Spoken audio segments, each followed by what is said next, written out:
Today we are talking about COBRA premium assistance under the American Rescue Plan Act of 2021, or the American Rescue Plan. Just as a reminder, COBRA refers to continuation coverage audits. Certain group health plans are required to offer a qualified beneficiary. That would be employees who were covered under the plan and then lost coverage. Their spouses, their dependents, and could include newborns who were born during a period of COBRA continuation coverage. The health plans are required to offer it to qualified beneficiaries when group health coverage would otherwise be lost due to a qualifying event. It can include termination of employment or a reduction of hours. There are other qualifying events as well, but those are the ones that are really important today. And again, employees and their families who lose group health coverage due to these events are sometimes able to continue their coverage under an employer's group health plan for limited periods of time under COBRA. The American Rescue Plan signed by President Biden on March 11, 2021, includes provisions related to COBRA continuation coverage. That is what we are going to discuss today. Let's start with a quick overview of the American Rescue Plans, or COBRA subsidy provisions. Under these provisions are qualified beneficiaries, who are assistance-eligible individuals, and will pay no premiums for COBRA coverage during the assistance period.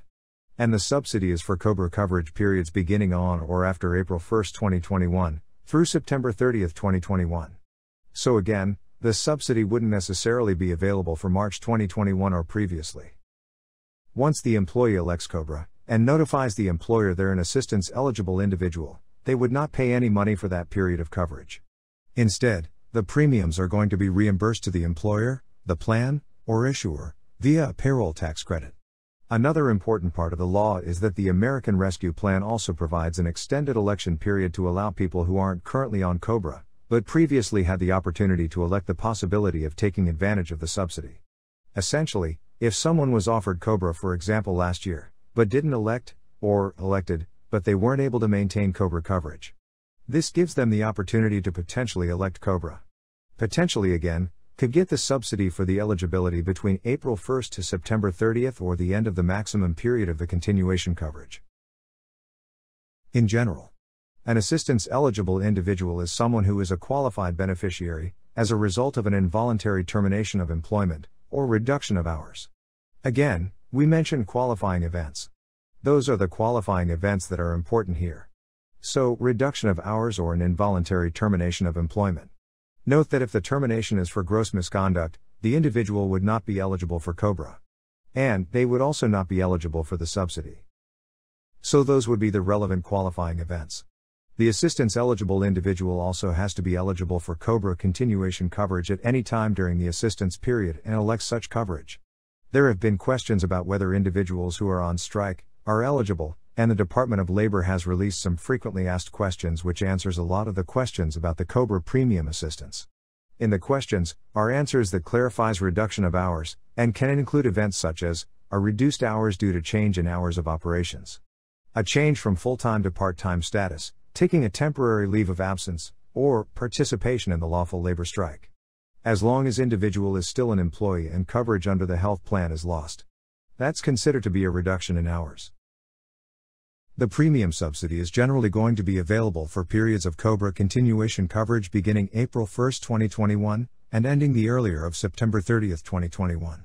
The end of the qualified beneficiary maximum COBRA continuation period, or the first date, an assistance-eligible individual is eligible for another group health plan or Medicare. And for that third point after those purposes, another group health plan would not include benefits such as vision-only, or dental-only coverage. It would not include a health flexible spending arrangements or FSA, or a qualified small employer health reimbursement arrangement or QSARA.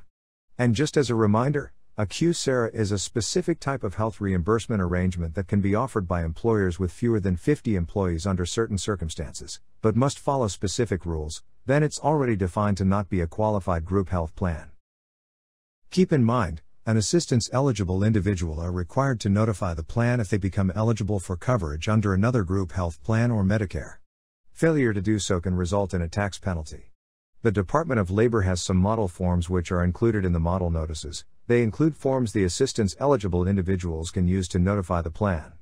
Keep in mind, an assistance-eligible individual loses eligibility for the subsidy when he or she becomes eligible for coverage under a group health plan. It could be a new employer's plan, or spouse's plan.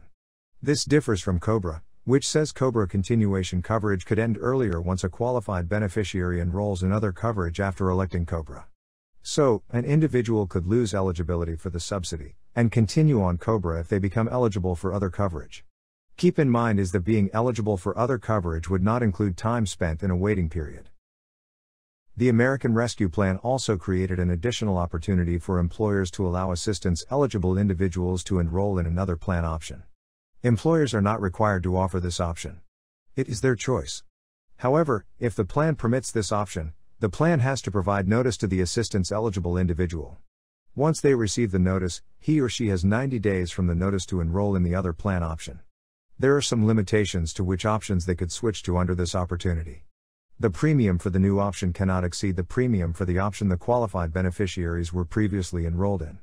Again, also for this purpose, it cannot be a COBRA or FSA. In addition to the premium subsidy and the plan enrollment options, the American Rescue Plan also provides for an additional election period for those who have the ability to elect COBRA continuation coverage. However, if they did not elect it, or they elected it but did not maintain it, but if they had done so, they would still be in the period for COBRA continuation coverage. As a reminder, where the qualifying events are termination of employment, or reduction in hours, it will usually be 18 months from the loss of coverage connected with the qualifying events. So generally, someone current within the 18 months could have this additional election period. Again, this is available to assistance-eligible individuals who became eligible to elect COBRA before April 1, 2021. Also, the plan sponsor is required to provide an assistance-eligible individual with the extended election period notice. The Department of Labor has model notices employers can use to satisfy their obligations. We will have a link in the descriptions below to these notices. Once the notice is provided, the assistance-eligible individuals must elect coverage within 60 days after the notice. COBRA coverage and the premium assistance will begin for the first period of coverage beginning on or after April 1, 2021. Keep in mind, under the extended election coverage, the extended election period would not be retroactive to periods before the American Rescue Plan was effective. The Department of Labor's frequently asked questions provide two important clarifications. First, individuals can begin their coverage prospectively from the date of their election, or if they had a qualifying event on, or before April 1, 2021, choose to start their coverage as of April 1, 2021, even if the individual receives an election notice, and makes the election at a later date. Additionally, if someone believes they are, or might be in the COBRA election period and is an assistance-eligible individual, who has not received a notice from the employer, they can notify their employer of their requests for treatment as an assistance-eligible individual before receiving the notice. And again, this can be found in the Department of Labor's model notices. Keep in mind, coverage will last the same maximum duration the qualified beneficiary would have received if COBRA had been elected when first offered and, or had not been discontinued. Notice provisions of the American Rescue Plan. The American Rescue Plan included several notices the plan must provide to assistance-eligible individuals. There is a general notice, and an alternative notice which were developed for plans that are not essentially required to provide continuation coverage after COBRA, but might be under comparable continuation coverage. There is also an extended election notice and a notice of expiration of the premium assistance period. We will provide a link in the description below to these notices.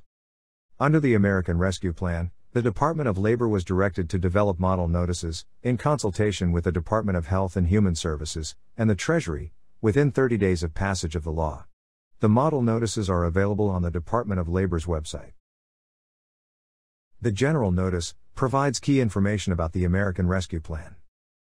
The General Notice is intended to provide qualified beneficiaries with information on the premium subsidy and their rights under the American Rescue Plan.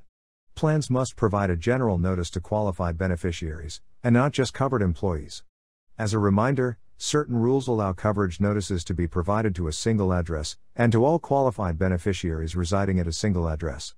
Qualified beneficiaries, who are qualified beneficiaries as a result of an involuntary termination of employment, other than gross misconduct, or a reduction in hours, are entitled to elect COBRA continuation coverage at any time during the assistance period. This notice can be provided with the COBRA election notice following the COBRA qualifying event. The model notice was drafted to satisfy both the American Rescue Plan requirements and the COBRA election notice. The alternative notice. The American Rescue Plan provides premium subsidies, not just the plans that have to provide COBRA continuation coverage under federal law, but also for continuation coverage under state law. Otherwise known as state continuation coverage, or mini-COBRA. As a reminder, federal COBRA laws do not apply to employers with fewer than 20 employees in the preceding year. Employers with fewer than 20 employees often purchase group health insurance, and the group health insurance policy is subject to state insurance laws, and most states require state continuation coverage. The Department of Labor has developed an alternative notice for these employers. A link to the alternative notice will be added to the description below. Some of the information that these notices must includes forms necessary to establish eligibility for the premium subsidy. A prominent description of the qualified beneficiary's right to a subsidy and conditions on entitlements, a description of their obligations to notify the plan of enrollment in another group health plan. Again, except for certain benefits such as an FSA, COBRA, or Medicare, the penalty for failure to carry out the obligation, a description of the extended election period, if applicable to the individual. Again, you are generally going to see this on the notice of the extended election period. The notice must have a description of the option for the qualified beneficiary to enroll in different coverage if the employer permits enrollment in the different coverage. The notice must also contain the name, address, and phone number for the plan administrator and any other person maintaining relevant information on the subsidy.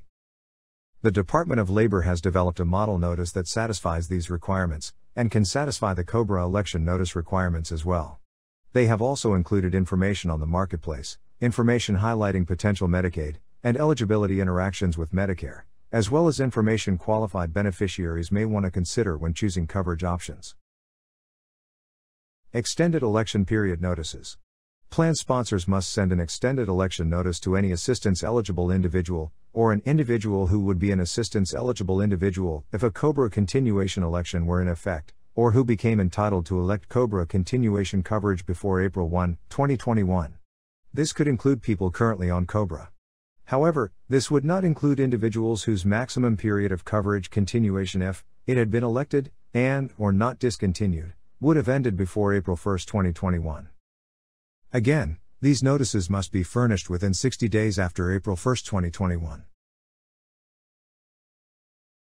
Notice of the expiration of the period of premium assistance. Plans must notify assistance-eligible individuals in writing 45 to 15 days before the expiration of their period of premium assistance. This notice is to advise assistance-eligible individuals the premium assistance will expire soon, identify the date that the premium assistance will end, and inform the individuals they may be eligible for coverage without any premium assistance, either under COBRA, if their COBRA coverage has not yet expired, or coverage under a group health plan. Plans do not have to send this notice to assistance-eligible individuals who are no longer eligible for premium assistance because they have enrolled in another group health plan or Medicare. The Department of Labor has developed model notices, which are available on the Department of Labor's website at www.dol.gov/COBRA subsidy. The Department of Labor also has a frequently asked questions section to answer basic questions about the provisions. Tax provisions.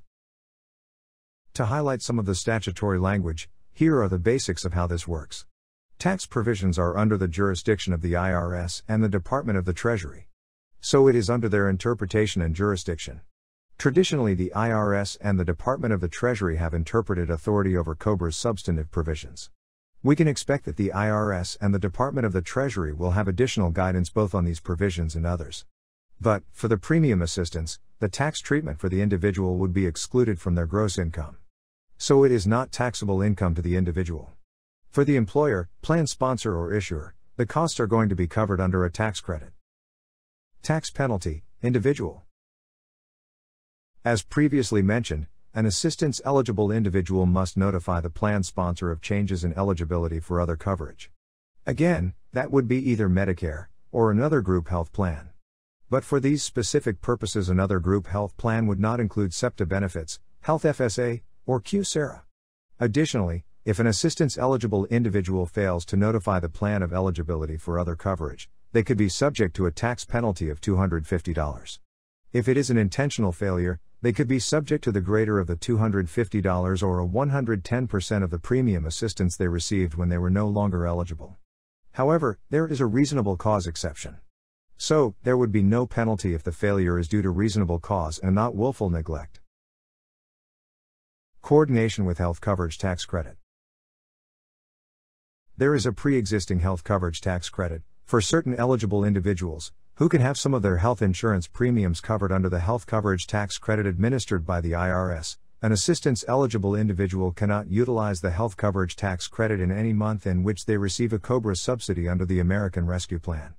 For more information on the COVID premium subsidy, you can visit www.dol.gov/COBRA subsidy.